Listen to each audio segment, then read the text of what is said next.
quelle est l'approche par rapport à ces personnes-là? Ben, l'approche par rapport à ces personnes, c'est vraiment de mettre de côté tous les préjugés. Parce qu'il y a beaucoup de préjugés face à diverses problématiques dans la société. Si nous prenons des problématiques telles que la santé mentale, il y a beaucoup de préjugés.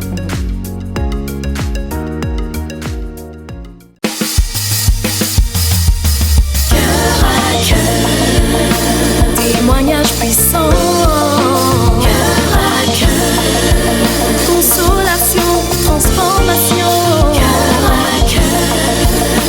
Délivrance et joie. Cœur à cœur.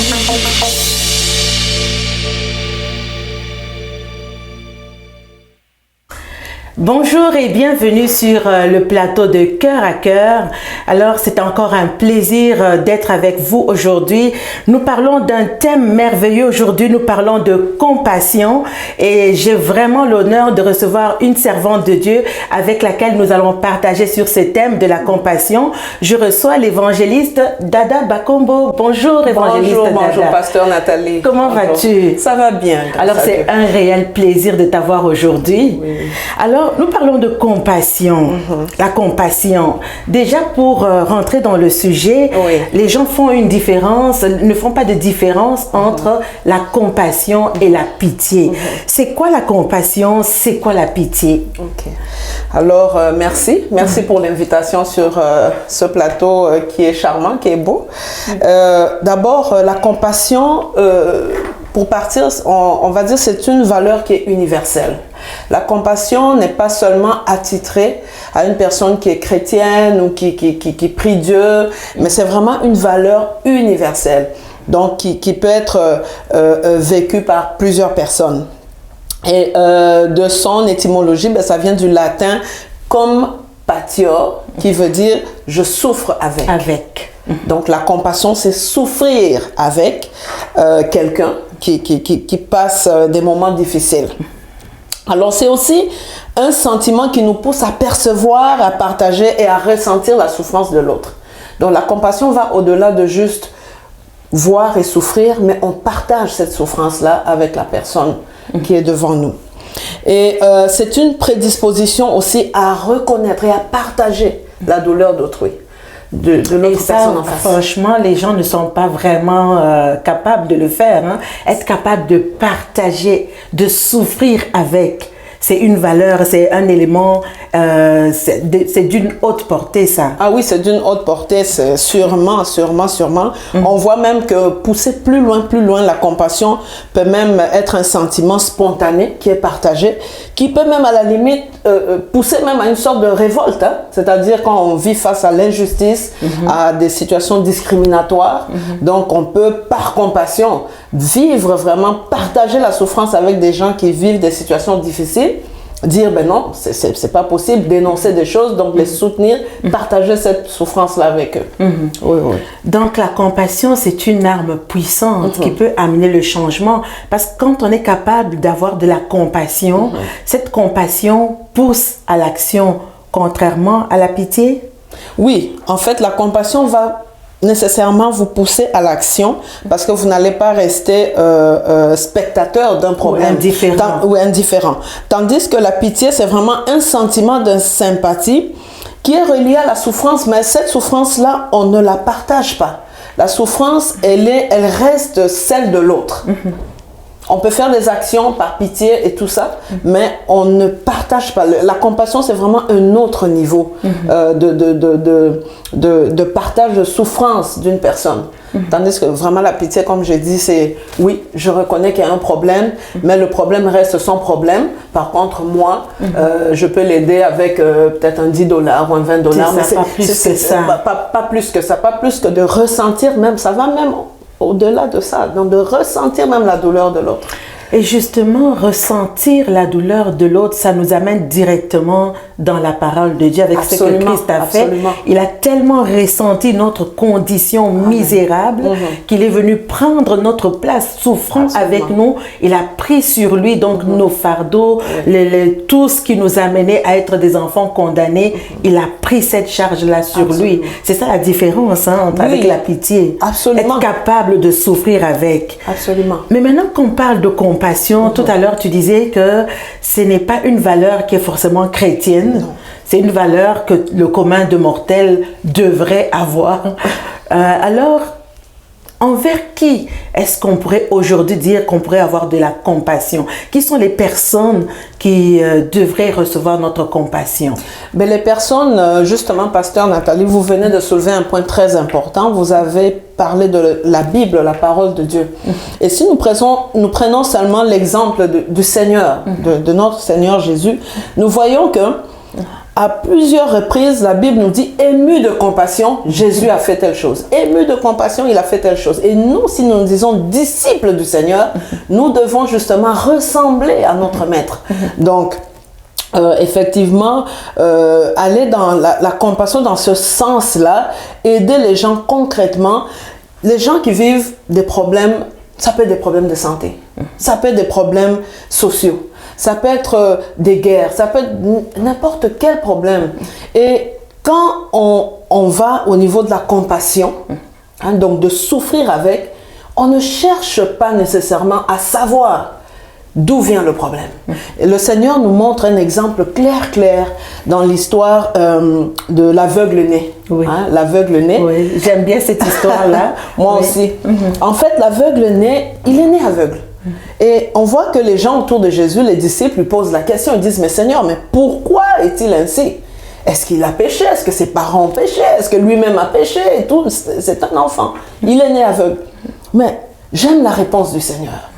Parce que le Seigneur, dans sa réponse, il dit, le problème n'est pas dans d'où vient le problème ou comment le problème est arrivé. Mais c'est tout simplement que la gloire de Dieu doit éclater dans la vie de ce jeune. Alors, vous voyez que la compassion va vraiment vers souffrir avec la personne, apporter une solution, soutenir la personne, partager la souffrance avec la personne à la lumière de notre Seigneur Jésus.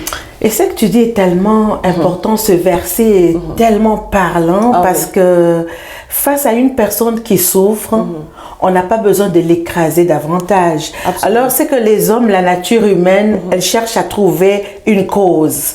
Et cette cause, très souvent, c'est une cause qui amène à la condamnation. A-t-il péché? Ses parents ont-ils péché? Donc, toujours pour écraser au lieu de relever. Et on voit justement la différence avec le Seigneur Jésus. Alors, dans ta vie, est-ce que tu as des anecdotes? Est-ce que tu as déjà souffert de Oui, c'est ce sûr. genre? C'est sûr qu'on est tous passés par des périodes de grande crise. Moi, je suis passée par des périodes de crise extrêmes dans ma vie où j'ai vécu autant de gens qui ont manqué de compassion, que des gens qui ont eu de la compassion envers moi. Mais à travers ça, on s'accroche toujours. On s'accroche, on dit il faut passer. Puis, il faut continuer. Il faut continuer, effectivement. Et face à ces personnes donc de grande vulnérabilité, tout à l'heure tu parlais, ça pourrait être de la santé, ça pourrait être de l'orphelin, un enfant orphelin, ça pourrait être même des personnes qui connaissent des situations de maladie mentale, un divorce, peu importe, des situations de crise financière même. Comment, quelle est l'approche? Parce qu'il y a des gens qui ne veulent pas se faire aider.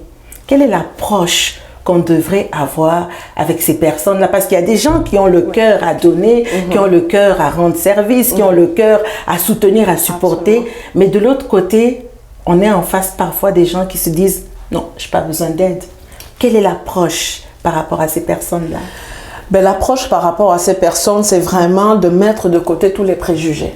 Parce qu'il y a beaucoup de préjugés face à diverses problématiques dans la société. Si nous prenons des problématiques telles que la santé mentale, Il y a beaucoup de préjugés. Et dépendamment des origines culturelles, on va toujours trouver une cause, qu'elle soit spirituelle, qu'elle soit sociale, qu'elle soit culturelle. Et je pense que... À certains endroits, on dirait, est-ce que c'est pas la sorcellerie? C'est pas la sorcellerie, hein, à la limite, on va même jusque-là. Donc, c'est toujours la faute de quelqu'un. Mais nous revenons à notre passage de l'aveugle né. Là n'est pas le problème du Seigneur. Ça peut être des problèmes de maladie. Il y a des personnes qui vivent avec des problèmes tels qu'à l'époque, dans la Bible, on nous parle de la lèpre. Mais aujourd'hui, il y a certaines maladies qui peuvent amener aussi cette forme de discrimination, de jugement, de préjugés. On va dire, bon, c'est la maladie des gays. Bon, les gens qui sont infectés au VIH, c'est des ci, c'est des ça. C'est pas des humains, ils ont fait ci, ils ont fait ça. Ou même, on va aller plus loin. On va exercer une compassion que je dis sélective. Hein? On va dire, bon... cette dame, par exemple, on sait déjà que dans sa grande jeunesse, elle a fait beaucoup d'avortements. Alors, si elle n'a pas d'enfant aujourd'hui dans son mariage, ah ben ça, c'est son problème, parce qu'elle a eu des avortements. Hein? Donc, on aura plus compassion pour quelqu'un qui n'a pas un passé... Un passé selon nos critères. C'est ça, exactement. Selon nos critères. Mais nous voyons ici que la Bible nous donne beaucoup d'exemples. La femme adultère. La femme samaritaine. La Bible nous donne beaucoup d'exemples qui nous montrent vraiment que le but du Seigneur, c'est de trouver une solution et de rétablir la personne. Donc la compassion va plus loin. Souffrir avec, aider la personne dans son cheminement, être là, ressentir la douleur de la personne. Mais c'est quoi l'objectif de tout ça? Avec ce que tu dis, aujourd'hui, parce qu'on assiste justement à ce manque de compassion, alors on pourrait se dire, ou les gens pourraient dire, c'est parce que tu ne connais pas cette situation que tu n'es pas capable d'aider telle personne. En fait, c'est comme il faut avoir souffert une certaine crise pour comprendre cette crise-là et être capable maintenant d'aider quelqu'un qui a cette crise-là. Est-ce que c'est vrai? Moi, je dirais en partie. Oui. Je dirais en partie, d'autant plus que nous pouvons prendre, je donne un exemple comme ça. Hein. Je dis, bon, par exemple, on a des femmes qui ont vécu de la violence, des viols. Hein. Je donne un exemple, juste comme ça. Alors, il y a peut-être une femme qui a été violée, mais dans la maison par quelqu'un de la famille. Ça, une autre femme qui pourrait être violée en contexte de guerre. Hein, en contexte de guerre. Mais toutes les femmes à la base, c'est quoi? Les deux ont vécu un viol. Mais le contexte n'est pas le même. Alors, moi je dis oui, dans ce sens que on peut comprendre peut-être à un certain niveau les étapes de la souffrance ou ce que l'autre personne vit si on vit le problème. Mais cela ne garantit pas le succès d'une intervention, le succès de l'expression de la compassion.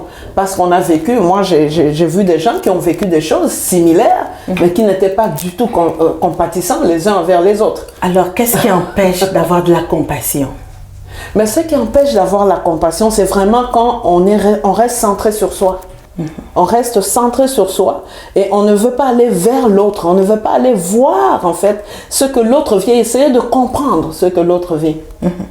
On reste centré sur soi et ce qui empêche aussi la compassion, c'est de penser aussi que en fait les problèmes n'arrivent qu'aux autres. Ah, dans ma famille ça jamais. Ah, dans ma famille, ça jamais. Ah, dans ma vie, ça jamais. Ça n'arrive qu'aux autres. Alors, nous devons aller plus loin que ça. Faire vraiment comme le Seigneur nous le démontre. La compassion va au-delà de juste observer, de voir, mais vraiment de souffrir avec l'autre, de partager cette douleur avec l'autre.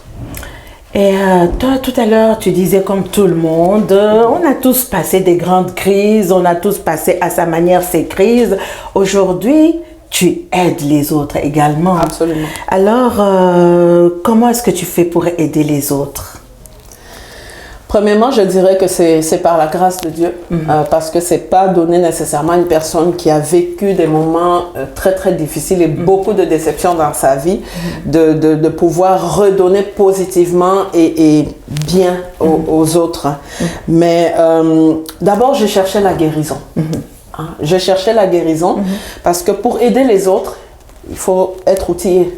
Donc, je cherchais la guérison à la fois du côté spirituel, mais à la fois aussi, j'ai consulté. Hein, j'ai consulté une psychothérapeute qui vraiment m'a beaucoup aidé à comprendre via des approches diverses un peu en psychologie, mais qui me ramenait toujours à prier par la suite, à dire bon Seigneur, il y a ça qui vient de remonter à la surface dans mon entrevue avec ma psychologue.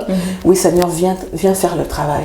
Et aussi le travail spirituel avec les serviteurs de Dieu, donc absolument, ou les servantes de Dieu, d'aller aussi, de lire aussi, j'ai beaucoup dévoré des lectures, surtout des femmes, des servantes de Dieu aujourd'hui, des grandes servantes de Dieu qui sont passées par des situations difficiles. Qu'est-ce qu'elles ont fait pour arriver justement à guérir d'abord d'elles-mêmes et par la suite pouvoir aider les autres? Parce qu'on ne peut pas être deux canards boiteux quand même. Exactement. Ça prend une personne qui a quand même cheminé pour pouvoir supporter, aider les autres et mieux accompagner les autres. C'est ce cœur, on revient au cœur, hein, parce que tout ça revient au cœur, pour avoir le regard tourné vers l'autre, pour souffrir avec l'autre, le cœur est engagé. Absolument. Et il faut que le cœur, et le monde plutôt souffre du manque de compassion. Et quand on regarde justement aux guerres, quand on regarde aux familles, il y a les familles souffrent du manque de compassion. L'Église même, est-ce que l'Église est épargnée? Non. Voilà, personne n'est épargné, donc le Seigneur recherche les cœurs. Est-ce qu'il y a des exemples bibliques d'hommes, de femmes qui étaient vraiment remplis de compassion? On voit par exemple le bon Samaritain. Ça, c'est un bon exemple que j'aime bien, le bon Samaritain. Est-ce que tu peux nous en parler un petit peu? En fait, le bon Samaritain, c'est l'histoire d'une personne qui était, dont les brigands l'ont vraiment tabassé, malmené, et la personne était laissée presque mourante sur la route. On voit qu'il y a des gens qui passent, même des gens d'église qui passent sans nécessairement chercher sans aucune compassion, ne fût-ce que s'arrêter et dire il y a un problème là, même pas. Et le bon Samaritain, il vient, non seulement il regarde, il s'arrête, il use de beaucoup de compassion et il aide la personne, il va jusqu'à payer même pour la guérison de cette personne. Dire, bon, gardez-le, faites tout. Il a payé le prix. Et je pense que la compassion va jusque-là. Aujourd'hui, il y a des gens qui pleurent. Des gens qui se retrouvent seuls, qui ne savent pas à qui parler. Parce que ça, c'est une autre problématique. On ne sait pas à qui parler. Parfois, la douleur, le problème, la souffrance est telle que parfois, on refuse de s'ouvrir, on refuse de s'exprimer, on refuse d'étaler parce qu'on a peur, quelque part, qu'en livrant mon problème à l'autre, finalement, est-ce de l'aide que je vais recevoir ou est-ce que je vais être, comme l'aveugle-né, doublement condamné? Aujourd'hui, pour ceux qui nous regardent, pour ceux qui souffrent dans leur maison, ne sachant pas à qui parler, qu'est-ce qu'ils peuvent faire concrètement aujourd'hui? Ce que les personnes peuvent faire, pour ceux qui souffrent, d'abord, j'aimerais vous dire que le Seigneur vous aime. Et que le Seigneur, à la base, à la lumière de ce que nous venons de voir dans la Bible, ne vous condamne pas. Le Seigneur ne cherche pas à savoir le pourquoi, du comment, du quand. Tout ce que le Seigneur veut de vous, c'est une solution concrète. Mais ne restez pas dans l'isolement. Ne restez pas à souffrir seul. Trouvez des personnes de confiance, que ce soit à l'église, que ce soit même des thérapeutes, que ce soit trouver des personnes de confiance à qui vous pouvez vraiment parler. Vous savez, quand vous ouvrez votre cœur pour parler de ce que vous avez vécu, qui vous fait mal ou qui reste bloqué en vous, c'est très libérateur. C'est très libérateur. Et par la suite, l'espoir est toujours là pour la guérison. Et le Seigneur, quand il commence une œuvre, il l'achève toujours. Alors, j'aimerais ça vous dire, ne restez pas seul à la maison, ne souffrez pas seul. Remettez vos fardeaux au Seigneur, mais confiez-vous à des femmes de Dieu, des hommes de Dieu, ou à des personnes capables de vous aider, des professionnels de la santé qui peuvent aussi vous aider dans votre cheminement. Il y a également cette catégorie de personnes qui sont là et qui se disent, malheureusement, on ne peut pas s'occuper de toutes les misères du monde. Il y a cette catégorie-là. Qu'est-ce qu'on peut leur donner comme message aujourd'hui? Ben, il est vrai qu'on ne peut pas s'occuper de toutes les misères du monde.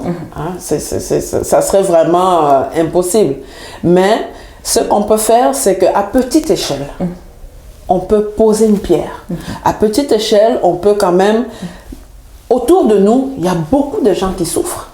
Mais on peut au moins exercer la compassion, ne serait-ce qu'autour de nous. C'est-à-dire, ben avant d'aller, je ne sais pas, en Chine, mais autour de moi et même dans ma famille, est-ce qu'il n'y a pas de souffrance? Parce que des fois, nos yeux sont portés au loin, alors que autour de nous, peux régler le problème il y a immédiat. beaucoup de souffrance.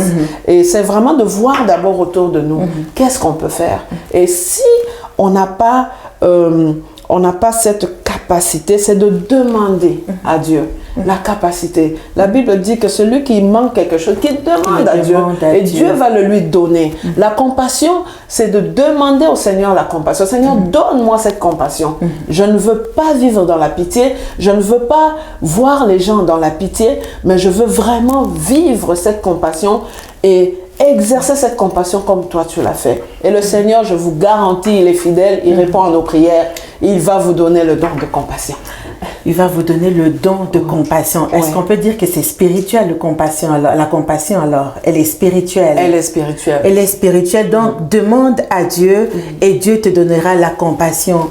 Et on n'a pas beaucoup de temps pour débattre de tout ça, mais ça commence dans la famille déjà. Oui. Ça commence avec les enfants. Absolument. Ça commence avec le conjoint. Absolument. Parce qu'avant d'aller plus loin, on commence par ce que Dieu nous a donné. Oui. Alors, ma prière ou notre prière aujourd'hui serait que vraiment Dieu nous donne ce don de compassion, comme la servante de Dieu le disait, et que nous puissions à petite échelle, j'aime bien ça quand tu dis à petite échelle, donc petite, avec des petites mesures, mais on est capable de le faire. Oui. C'est d'ouvrir notre cœur, et puis Dieu fera le reste. Pour ceux qui nous écoutent, qui souffraient, la servante de Dieu tout à l'heure l'a dit, le premier pas serait de commencer à en parler, pas à n'importe qui. Non.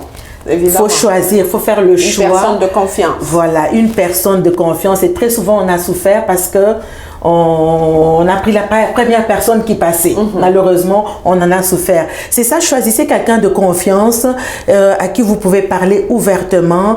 Et puis surtout, n'oubliez pas, le premier à qui nous devons nous confier, c'est Dieu. Amen. Allez dans la prière, priez Dieu. Dieu est un Dieu de compassion et Dieu est capable de le faire. Servante de Dieu, merci beaucoup. Le temps était tellement court, le temps est épuisé. Oui. C'est un gros sujet. C'est un gros sujet. C'est un gros sujet, ça prendrait vraiment plusieurs séances pour vraiment parler de chaque tranche de compassion. Mais merci d'avoir été là. Et puis une prochaine fois, Dieu nous fera la grâce d'aller plus encore en profondeur. Alors, merci à tous nos auditeurs. Alors, pour nous écrire, n'oubliez pas notre courriel coeur-à-coeur7gmail.com. Visitez notre page Facebook. Laissez-nous vos commentaires. Et si jamais vous avez un souci ou quoi que ce soit, vous pouvez nous écrire en toute confidentialité. Je vous répondrai. La servante de Dieu pourra également vous répondre. Mais surtout, ne restez pas isolés. Parlez-en, priez, ayez confiance en Dieu. C'est possible que Dieu nous sorte de toutes nos misères. Voilà, que le Seigneur vous bénisse et à très bientôt pour une prochaine émission. Soyez bénis.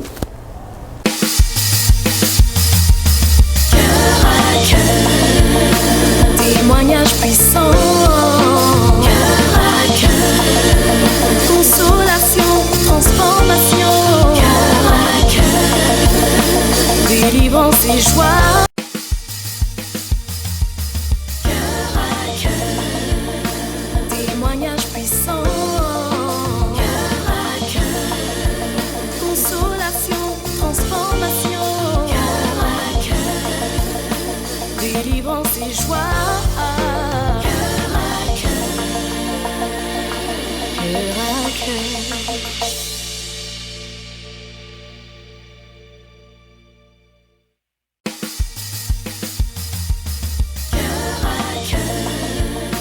Témoignage puissant.